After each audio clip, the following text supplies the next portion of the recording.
Hi and welcome back. Just sitting in the aft of the Sonex, just under the tail cone, just forward of the mixer and aft of the cockpit itself, which is just behind me. You can see through there, you'll see the control stick and the rudder pedals and the like. So the back end of the seat pan is off at the moment, just for accessibility. And I'm going to talk about the mixer component, which is the little device that gives us our ruddervators, elevators, rudder and everything for the Sonex Waiex, which is a bit different to the normal Sonex. So just flip the camera around and we'll put it to 0.5. The first issue I was in the process of setting up a push rod from here back to the idler arm, and I'm actually missing out of the hardware some little bushings, and these little guys are made of brass. They're all impregnated. They allow for full and free movement with a rod through where my thumb's going through, so you're not going to get any wear and tear of any other way of which it could be done. So let's assume we didn't put a bushing inside here over time, through here. Over time, you know, that movement might start to eat into the aluminium, even, you know, so the bushing sort of takes up that slack, gives us a bit of full and free movement and nice ease, I guess. So it's a really poor explanation. Anyway, I'll give it one more attempt. By putting these bushings in, it's giving you full and free movement without any of the abrasiveness, I guess. So they are oil impregnated, and they seem to, you know, the tolerances in these when we get AN nuts and everything through it is very, very small. You can actually see there's a bushing inside here. There's another bushing just inside there. So, and there's another little bushing inside here. So what I was in the process of doing was setting up the push rod from here to the idler arm. The idler arm actually has a hole already inserted in it to fit in the push rod to give us our position there. It comes back to this and has to be drilled through here. So the setup for this is got to be fully forward against its stop. You'll see that stop there. The control stick has to be in the fully forward position. You then measure the distance between it, drill a hole, and that's our pitch control, how much pitch control we will have through that push rod, if that makes sense. Now I did make another small mistake here. So from this little pulley working backwards, it goes just to the right hand side of that flap controller and all the way fully forward to the rudder pedal. So inputs from the rudder will pull this cable forward and back through these pulleys. I forgot to drill a hole through there because I have to meet up with that hole there and on the other side as well. So that's a no-brainer. That's quite easy to do. I'm just going to drill some holes in afterwards. Silly me for not doing it, but sometimes we forget these things. The two top ones go through those holes.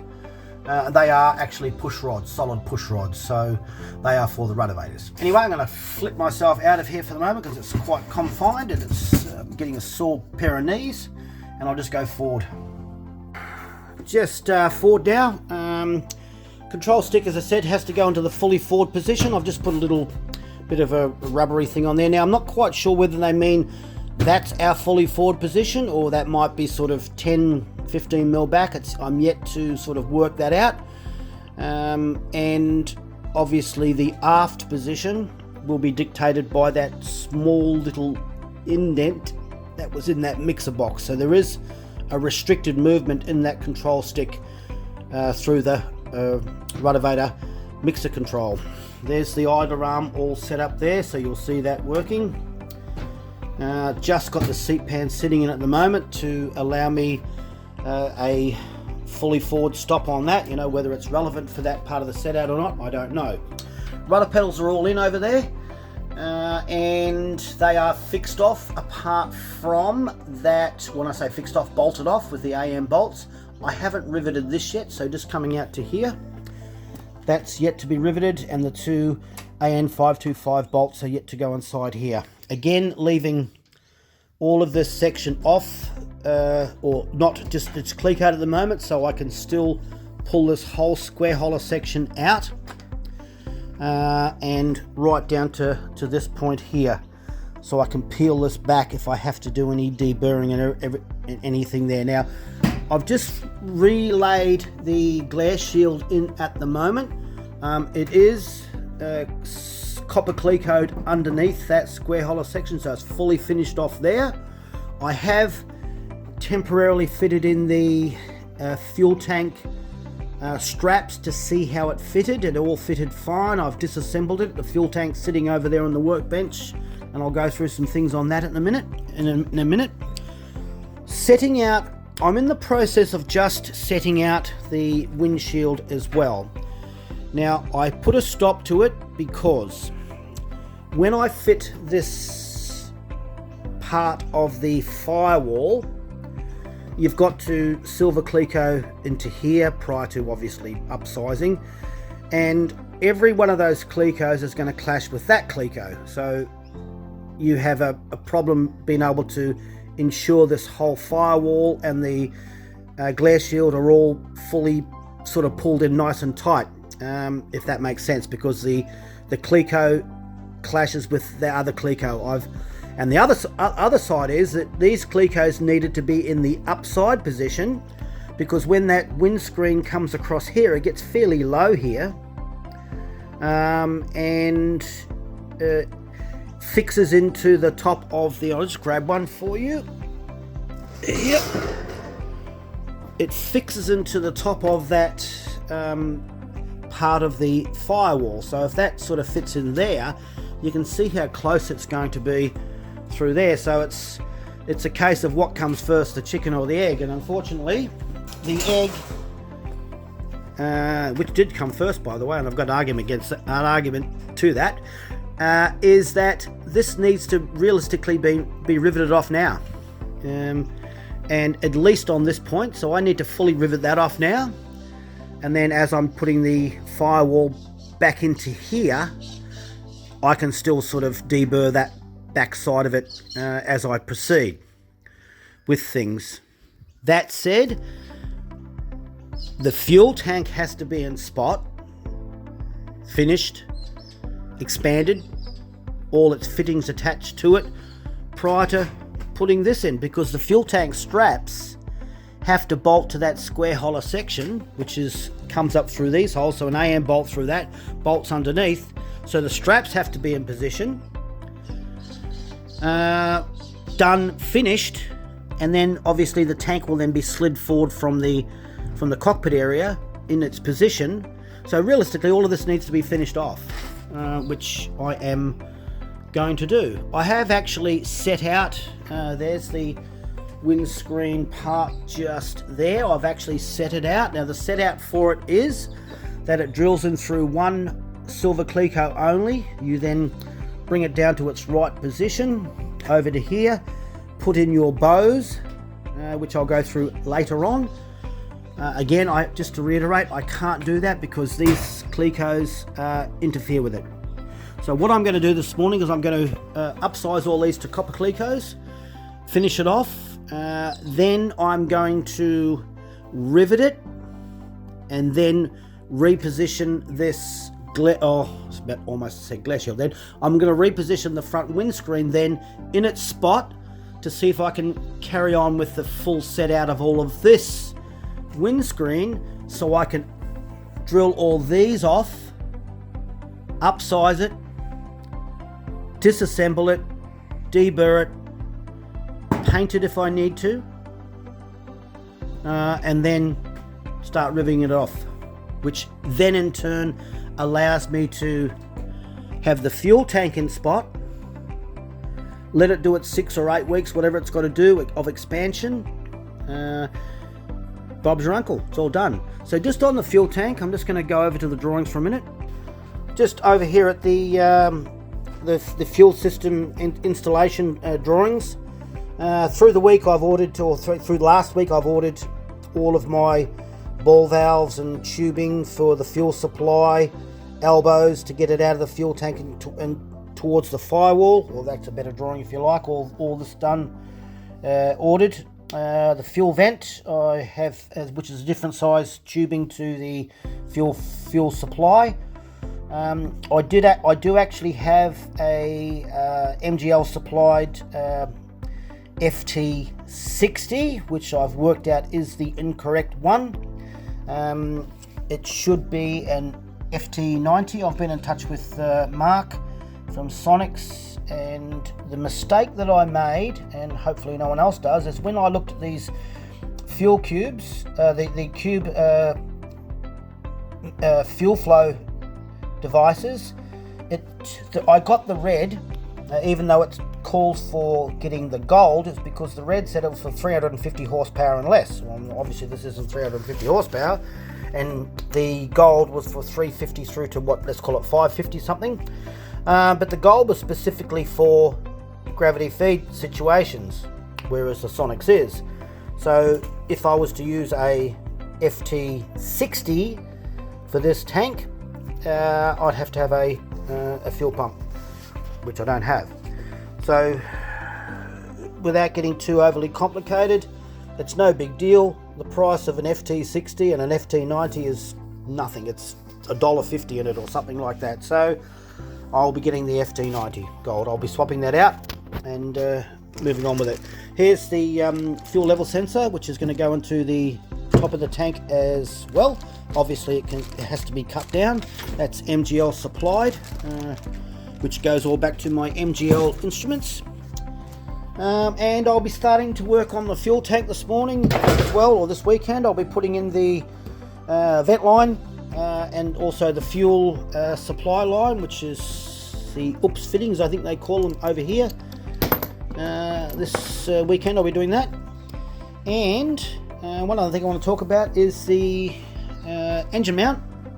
Engine mount I've dry fitted. The bolts supplied by Sonex for the bottom were the incorrect length, so I just bought a whole bunch of random sizes from Aircraft Spruce, 4 or 5 different lengths, all close to each other. So I measured a length for the bottom and then got a size below and above it just in case, and I could always fill it out with washers, and I did the same for the top as well.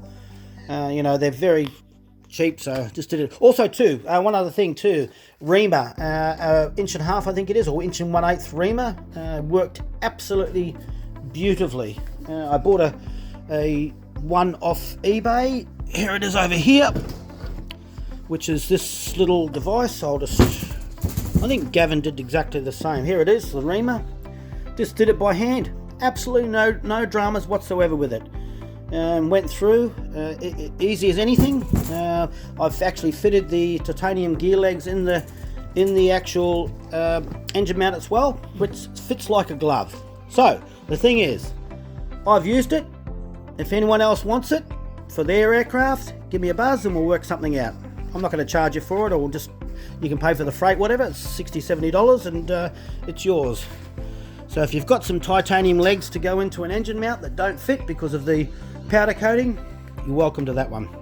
The other thing I want to talk about too is the forward part of the spar tunnel, and that technically needs to be in spot in the aeroplane prior to fitting this tank and glare shield and God knows what, even though we have to do it after the rigging if you want to have all this riveted off.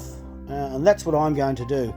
I'm going to have it sitting in the aeroplane, just leaning sort of back like that, so I can just lean it forward.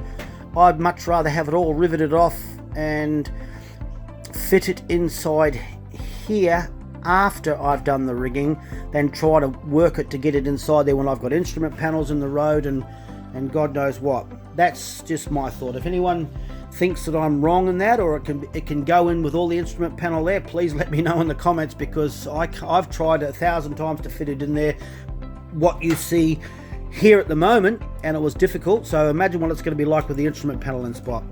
I've elected to paint this with a satin black. That'll be satin black, and well, can't see my finger, sorry. I'll be painting that I don't think I want to attempt to put like a vinyl or something over it. I don't want to mess it up. I think I'll do a better job of painting it or getting it sent away for painting. So that's that. Again, at the pointy end of this build, where I'm starting to think everything has got to be thought about here now and put things in spot. You know, seat belts now have to go in, otherwise they're going to be an absolute devilish time to try to get those in afterwards. So I'll progress and do some work today, and hopefully I'll have a fair amount done prior to Monday's posting of this. And if anyone else is interested, I've been feeding these magpies, and now they expect it all the time. So I'll go and get them some mints in a minute and give them a little bit of a feed. Talk with you all soon. Oh, welcome back.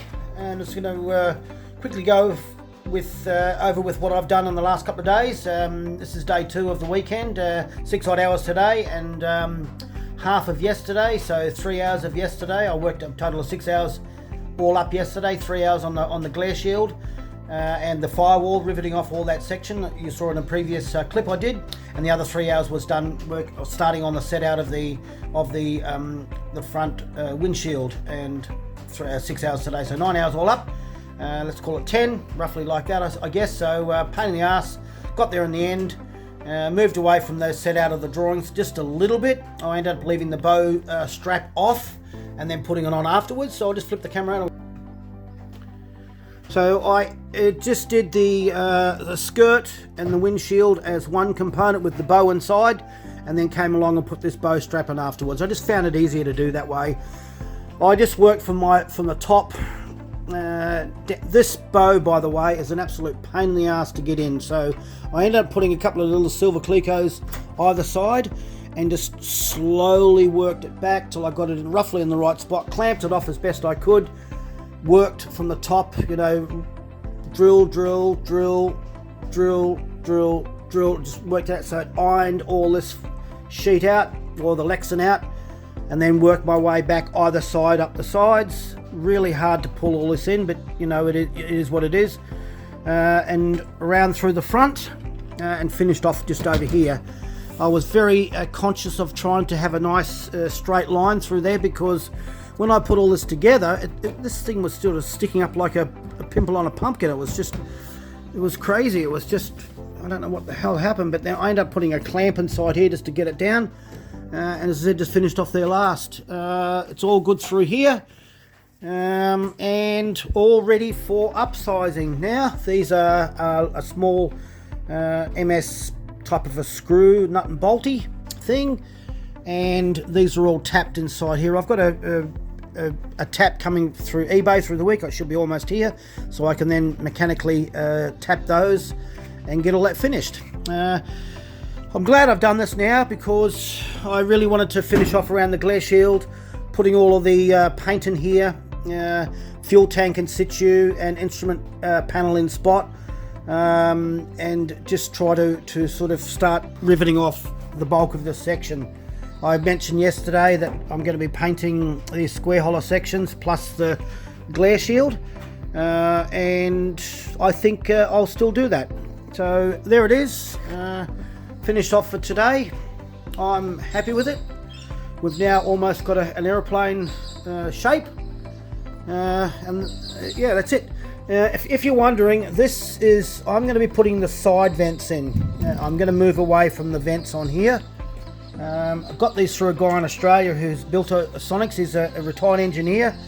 I'll go through those at a later stage, but they're just little side vents. You actually, if you look at the 1 week wonder that Sonex did in 2023, they moving away from these vents and the Lexan as well, and going to these sort of side things. Whether it's in that spot, I don't know. It might be further back here. I don't know yet. I've just got to take into consideration the Ford spar tunnel, so just got it sitting there to see what it looked like. Marked it out, just slightly that shape. You see them in most little light aircraft. Anyway, I'm going to close this off today. I hope you enjoyed it. This one here is just move around here. Getting me one more milestone. I have now almost reached 500 hours of build time. So what you see here is 500 hours worth of build time. So hope you enjoy it, and I will chat with you all soon.